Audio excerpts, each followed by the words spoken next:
Hey, why don't you come to Mom's funeral, sis? What? I never thought you were such a terrible person. I was caught off guard as my younger brother's words pierced through the phone line. His tearful voice held no hint of deceit. James, Mom passed away 5 years ago, you know. My name is Jessica, I reminded him gently. I'm a 30-year-old office worker dating a man named Robert. We're starting to get serious, and he's eager to meet my parents. But there's a weight of guilt pressing on me. Both my parents have passed away, having divorced years ago amidst irreconcilable differences. I was just 16 then. After the divorce, I lived with my father, who cared for me deeply. He supported my piano lessons and studies, and I took on household chores in return, cooking dinner, making rice balls, anything to see his smile of approval. Then came college, where I excelled, much to my father's pride. He encouraged me to visit my mother, who lived with my younger brother James. Big sister Jessica, long time no see. We shared brief moments of joy during those visits. But after my mother remarried, things changed. My husband-to-be wanted me to focus on our life together, which strained my relationship with my previous family. Though I wished them happiness, conflicting emotions swirled within me as I navigated this new chapter of my life. But I don't want to lose the opportunity to see my brother. Can't we just reduce the frequency of our meetings? I'm sorry, but James is entering adolescence and I don't want to confuse him too much. I see, but once we get used to our new life, I'm sure my husband will let us meet. Yeah, I understand. I wasn't entirely convinced, but I didn't want to protest and risk damaging my mother and brother's relationship with their new family. So, I decided to endure it.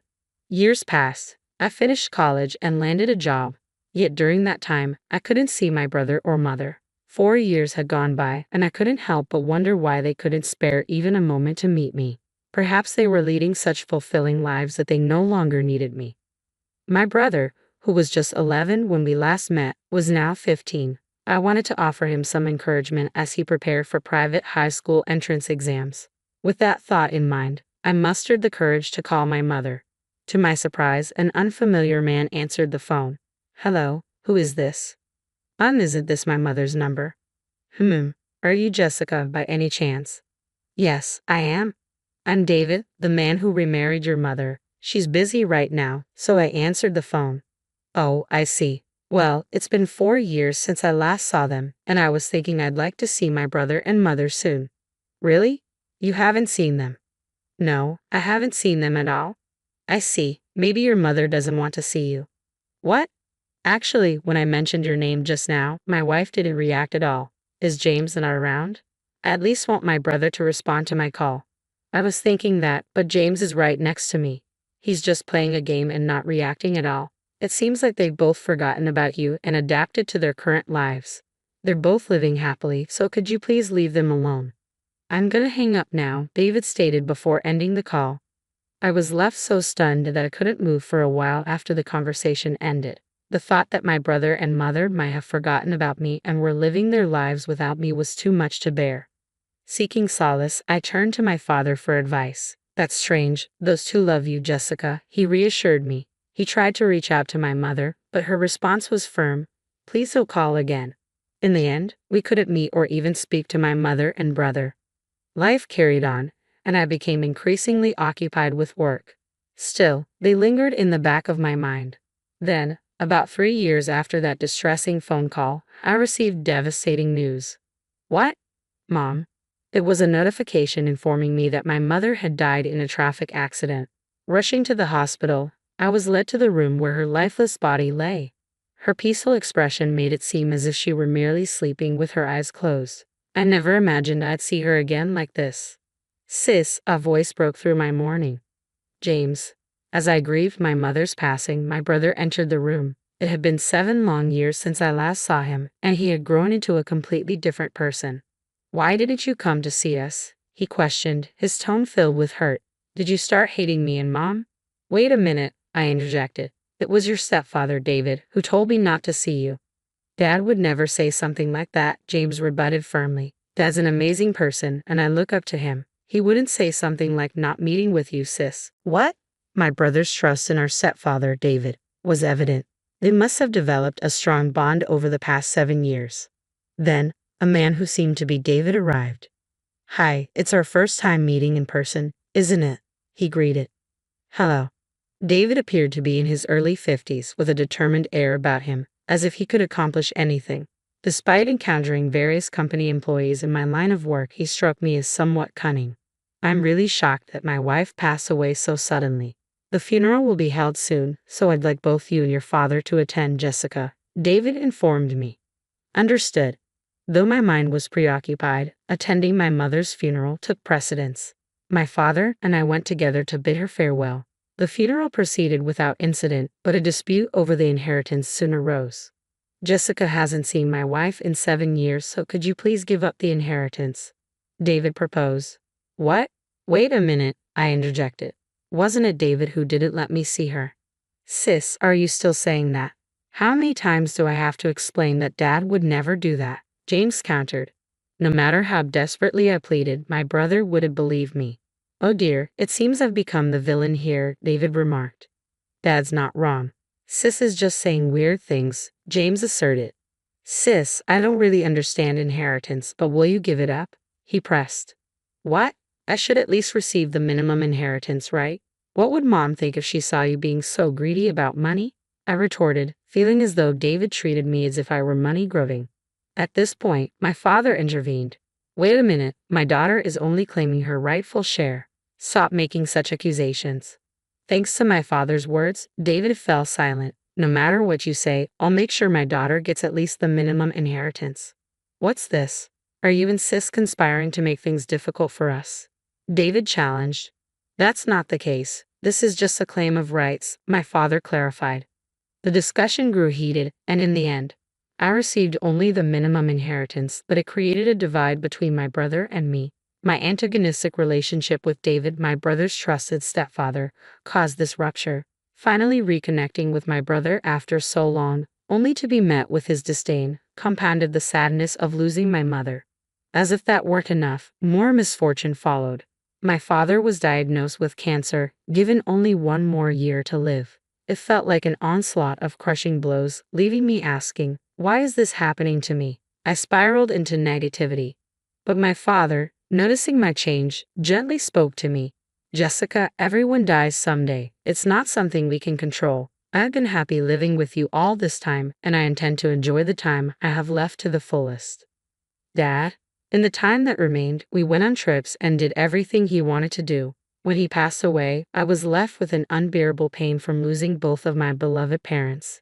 Yet my father's last words echoed in my mind. Look forward and enjoy every moment of life. With his words as my guide, I wiped away my tears and chose to move forward. At my father's funeral, my brother arrived, accompanied by David. This presence fueled my brother's aggression towards me, his focus solely on my father's inheritance. Sis, you forcibly took part of Mom's inheritance, so I'm definitely taking Dad's inheritance, he asserted.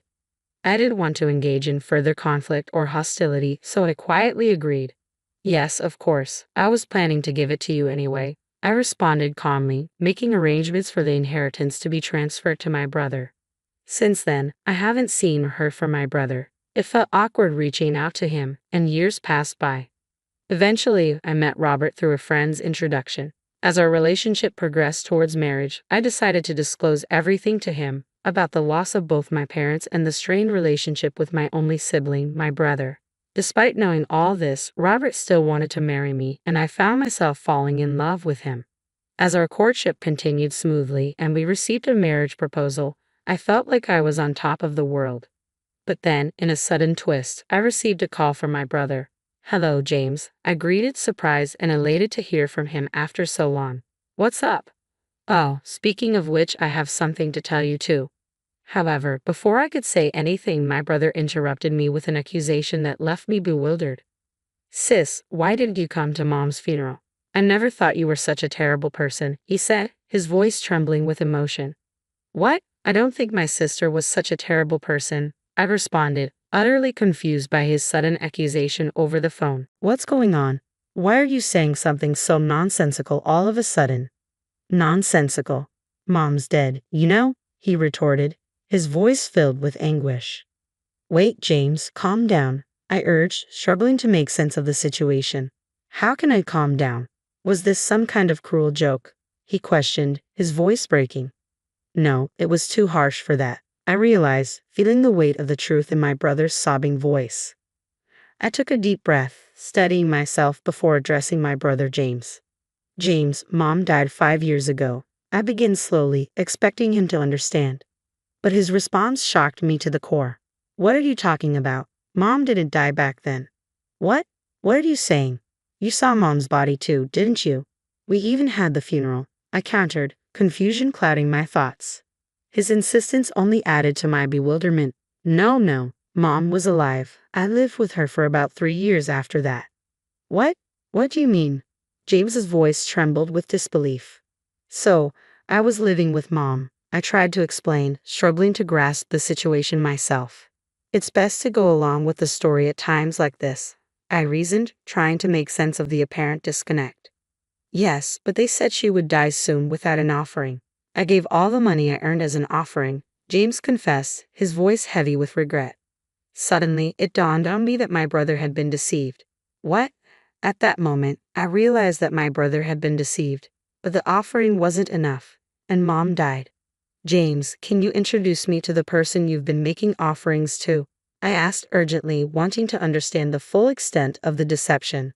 Of course, you should be saved too, sis, he responded earnestly, leading me to the person who had supposedly rescued Mom. Later, as we entered the office building where counseling was conducted, I felt a sense of unease. Teacher, my brother called out as we stepped into the private office. And there, to my astonishment, was David. Wait a minute, you're the one who remarried my mother and became James's stepfather, right? Why is James calling you teacher? I demanded, my confusion growing. James and I have a patient-teacher relationship, David explained calmly, though his presence only fueled my suspicion. What? No, you live with James, right? James even called you Dad, I protested, struggling to comprehend the situation. Sis, what are you talking about? David is a counselor. Dad died 3 years ago, remember? James interjected, his voice tinged with concern. Wait, David, are you brainwashing James? I accused, unable to shake off the feeling of dread creeping over me. What are you talking about? I've just been listening to him. Before that, I was counseling his mother, David clarified, though his explanation did little to alleviate my growing unease. What? You deceived my mother too? I accused, feeling a surge of anger and betrayal. Sis, don't say such terrible things like deceived, James pleaded, his expression torn between confusion and distress. Jessica seems quite confused. Well, it's understandable. Losing both parents can often lead to mental illness. David interjected, his tone patronizing. What are you talking about? You've unconsciously put a stopper in your mind to avoid facing reality. You're suppressing the grief of losing your parents, he concluded, his words sending a chill down my spine. I can help you release it. Stop it. I'm already looking forward and living my life. Really? Aren't you just enduring it? I'm not enduring anything.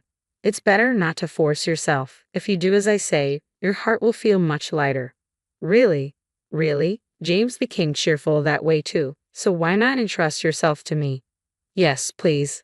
Good girl. Now, sit here and think about your mom and dad. When I place my hands on your head, the sad feelings will magically disappear. How about it? Do you feel lighter? No, I don't feel any lighter. I see. Maybe it's because the offering is 0, so there is not enough power. What? If you really want to get better, you have to make a lot of offerings. Is that so? Yeah, so let's start with an offering of $1,000. $1,000? That's still not enough to be completely healed. You need to make more and more offerings. Is that so? James made offerings too, right? Yes, he's been making offerings ever since he graduated from high school and started working.